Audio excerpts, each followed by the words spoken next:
সবুজ মাঠ এবং ঘূর্ণায়মান পাহাড় ঘেরা একটি ছোট সুরম্য গ্রামে নিব নামে একটি 5 বছরের বালক বাস করত। সোজা কালো চুল যা সূর্যের আলোতে জ্বলজ্বল করে। নিব তার সীমাহীন শক্তি এবং সংক্রামক হাসির জন্য পরিচিত ছিল। তিনি তার স্নেহময়ী মা হ্যাপির সাথে থাকতেন, যিনি তার নাম অনুসারে প্রফুল্ল ছিলেন। হ্যাপি নিবের জন্য অক্লান্ত পরিশ্রম করে, নিশ্চিত করে যে তাদের বিনয়ী বাড়িটি সর্বদা উষ্ণতা এবং ভালোবাসায় পূর্ণ থাকে। নিবের সার্বক্ষণিক সঙ্গী ছিল তার অনুগত পোষা কুকুর টমি। টমি তার নাড়াচাড়া লেজ এবং কৌতুকপূর্ণ ঝালস সহ কেবল একটি পোষা প্রাণীর চেয়ে বেশি ছিল। তিনি নিবের সেরা বন্ধু ছিলেন।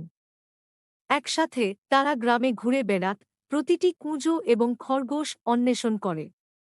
গ্রামের শিশুরা প্রায়শই তাদের সাথে যোগ দেয়, বন্ধুদের একটি ঘনিষ্ঠ দল গঠন করে যারা অসংখ্য দুঃসাহসিক কাজ ভাগ করে নেয়। প্রতিদিন সকালে নিবসদ্য বেকড রুটির গন্ধে জেগে উঠত একটি ঘ্রাণ যা তাদের আরামদায়ক রান্নাঘরকে পূর্ণ করে। হ্যাপি একটি সাধারণ কিন্তু হৃদয়গ্রাহী নাস্তা তৈরি করতেন এবং খাওয়ার পরে নিব তার বন্ধুদের সাথে দেখা করতে বাইরে ছুটে যেত। তারা মাঠে খেলত,